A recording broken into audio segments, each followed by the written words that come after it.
Selamat datang kembali di channel Robinstat. Kali ini kita akan bahas software terkait dengan software Minitab ya. Tampilannya seperti ini. Jadi Minitab itu merupakan aplikasi komputer yang dirancang untuk melakukan pengolahan statistik. Nah, awalnya dikembangkan oleh Barbara Ryan dan teman-temannya tahun 72 gitu ya. Nah, di dalam Minitab itu ada beberapa menu ya. Jadi di sini menu untuk statistiknya, kemudian di sini ada kolom outputnya nanti. Kemudian nanti ada di sini sheetnya ya, seperti Excel ya. Excel, kemudian nanti ada navigatornya di sini untuk hasilnya. Nah, untuk memasukkan data kita bisa seperti software-software lainnya tinggal file open ya. Kita tinggal klik sini file open ya, dimana file yang akan kita simpan itu gitu ya.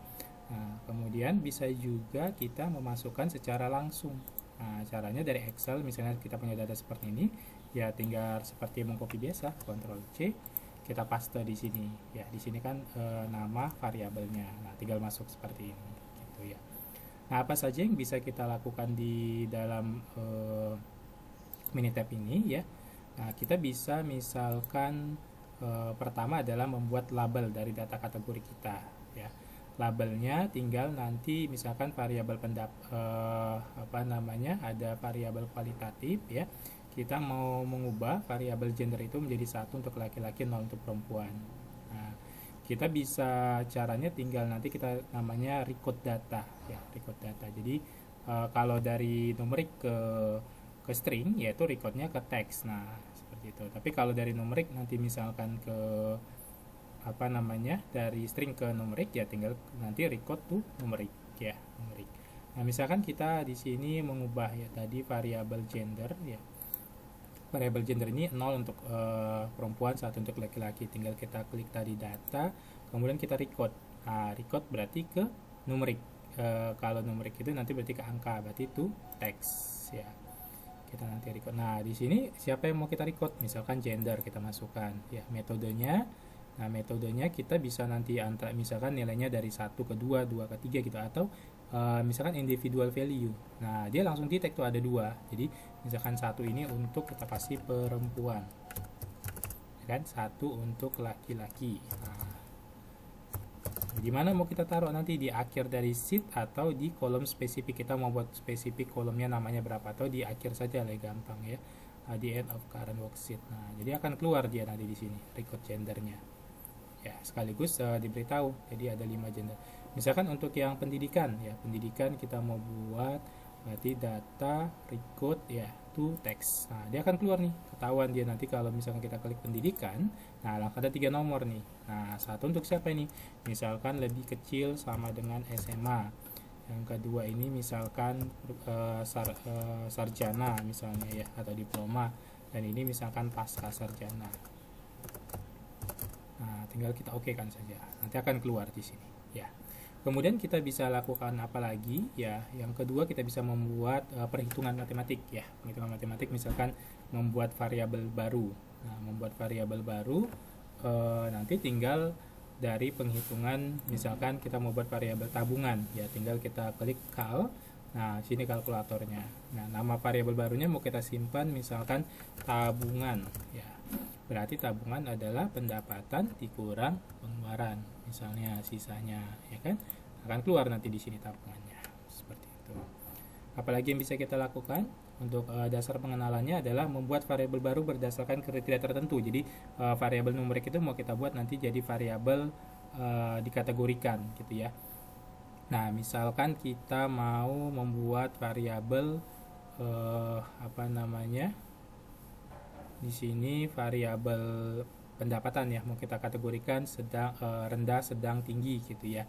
Nah, di sini bisa kita ini pendapatan ini berarti sama seperti tadi data record ya. Nah, tapi kita buat nanti to numerik juga, masih ke numerik, nanti dari numerik baru ke string variabel si pendapatan. Metodenya ya kita berarti pakai ring ya kan. Nah, misalkan dari nilainya 1 juta sampai misalkan 2 juta kita kasih kode nanti 1. Kemudian 2,1 misalkan sampai pendapatannya 4 kita kasih kode 2.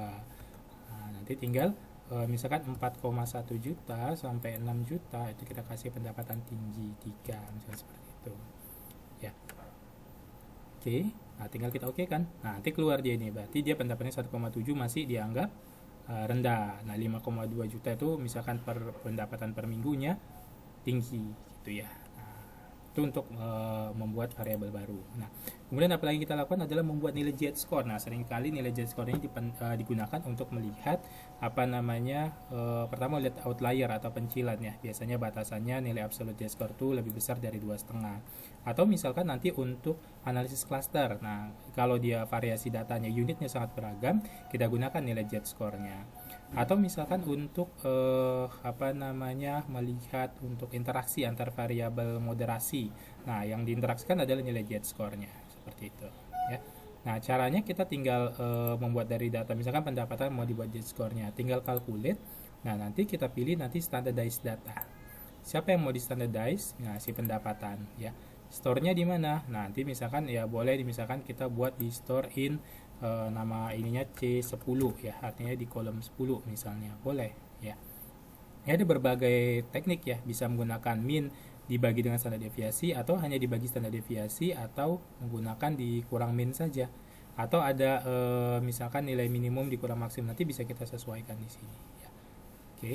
Nah, nanti akan keluar di sini nilai Z-score-nya. Kalau kita lihat tidak ada yang di atas 2,5 atau di bawah minus 2,5 seperti itu ya. Ini nilai Z-score-nya ya.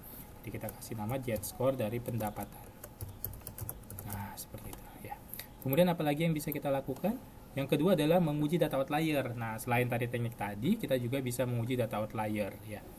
Nah, nanti dia akan beritahu apakah ada data outlier atau tidak ya, dengan menggunakan tes. Nah, kalau tadi kan secara subjektif angka gitu ya.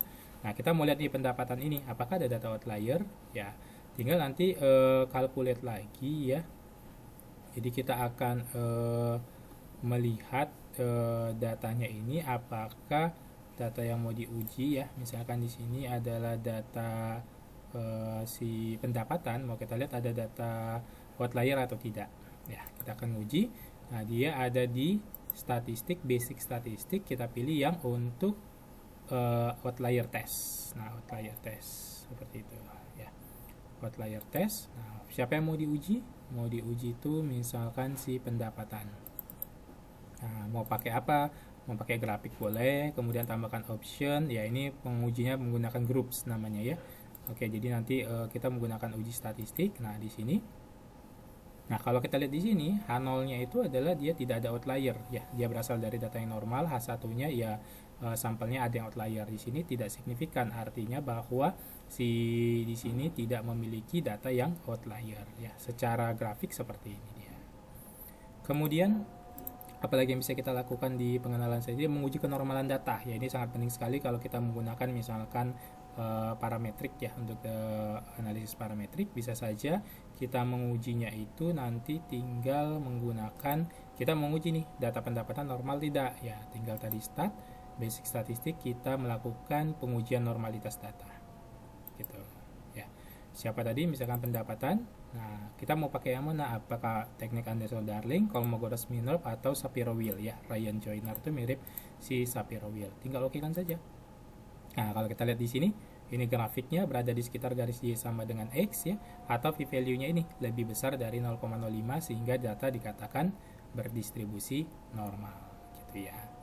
Nah, misalkan kalau datanya tidak normal ya, datanya tidak normal itu ada namanya teknik mentransformasi data. Jadi kita transformasi data dengan tidak sembarangan, tapi ada kriterianya. Nanti misalkan menggunakan si namanya box Cox transformation.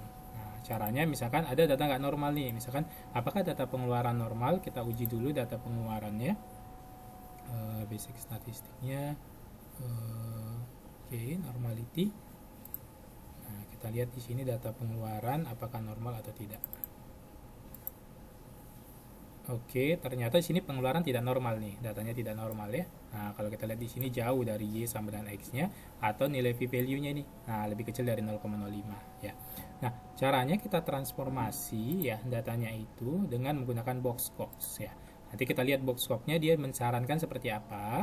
Nah, nanti kita lihat itu formulanya seperti ini. Jadi data ditransformasi dengan nilai data dipangkatkan dengan lambdanya ya, dipangkatkan dengan lambdanya. Kemudian dikurang 1 dibagi nilai lambdanya. Tapi kalau misalkan lambda yang 0 itu pakai log saja gitu ya. Jadi kalau kita lihat di sini kita mau ini kan ya. Oke. Tadi si data pengeluarannya tidak normal ya, jadi tinggal kita masuk ke chart ya, sorry, di start ya, kemudian nanti di control chart, kemudian kita pilih box transformation. Nah, data siapa yang mau kita transformasikan, yaitu data si pengeluaran tadi tidak normal ya. Nah, optionnya bisa dipilih nanti optimal yang dia inginkan ya, yang kita iniin ya. Nah, kita oke kan saja. Oke, di sininya subgroupnya, bentar, optionnya kita pilih store transformation datanya di misalkan C11 ya, di C11. Oke, pengeluaran subgroup size-nya, ID-nya, bentar, untuk ID-nya kita isi box ya, in Oke, ID-nya subgroup size, enter a number ID. Number ID-nya kita pakai C1 ya. Nah, di sini ya. Nah, kalau kita lihat di sini, nah, dia disarankan itu harus dipangkatkan dengan minus 0,61 ya. Jadi data pengeluaran berpangkat kalau kita pakai formula ini ya. Jadi pengeluaran berpangkat minus 0,61 dikurang 1 dibagi dengan minus 0,61 karena lambdanya tidak sama dengan 0. Nah, hasilnya sudah ada di sini. Nah, hasil transformasi datanya ya. Jadi kalau ini yang kita uji, nah itu pada umumnya dia ini box dari pengeluaran. Nah, ini kalau ini kita uji untuk normalitasnya, seharusnya dia sudah berdistribusi normal ya. Kalau kita uji normalitasnya ya, si ini ya box dari pengeluaran. Nah, dia hampir normal ya, sedikit lagi dia ini udah 0,046 gitu ya. Jadi kita bisa box selanjutnya lagi gitu ya, atau secara manual dia mensarankan tadi di sekitar angka si ini box-nya. Nah, sebesar minus 0,61 ya, tapi ada lower dan uppernya, bisa sampai minus 1,4 sampai dengan 0,44 atau rounded value-nya minus 0,5 gitu ya, karena dia di posisi sini lambdanya untuk menormalkan data ya. Selanjutnya untuk data time series nanti kita bisa lakukan membuat lag data ya, dan membuat data different. Data lag data itu adalah data periode sebelumnya ya. Misalkan data si pengeluarannya ya, ini kita mau buat lagnya. Jadi kalau lag datanya berarti data yang satu ini NA karena nggak ada data sebelumnya, yang kedua diisi dengan data yang pertama. Nah, caranya adalah start ya, kita pilih di analysis time series, kita buat lag data ya. Nah, data siapa ini yang mau kita buat seriesnya, si misalkan pendapatan ya, kita masukkan lagnya berapa banyak, mau satu, dimana kita letakkan di akhir atau spesifik di misalkan di kolom mana gitu ya. Nah, kalau kita lihat di sini, nah kita nggak perlu nurunkan ke bawah, copy. Nah, ini 1,7, 5,2 jadi lag. Nah, kemudian untuk time series juga ada data different, artinya perbedaan. Nah, jadi kalau untuk yang kedua ini, baris kedua 5,2 dikurang 1,7, kemudian yang ketiga ini berarti nanti 3,4 dikurang 5,2, itu namanya data different. Caranya adalah start ya, ini nanti di analysis time series akan kita bahas lagi ya, data different. Nah, tinggal kita ini kan ya, tadi data si pendapatan kita store in C14 misalkan ya. Nah, lagnya berapa? 1 ya, untuk lag differentnya 1. Nah, kita akan lihat hasilnya nanti di C14. Nah, ini kan 3,5 minus 1,8, jadi different dengan data sebelumnya seperti itu. Nah, itu untuk pengenalan dari Minitab ya. Semoga bermanfaat. Sampai ketemu di video-video berikutnya. Terima kasih.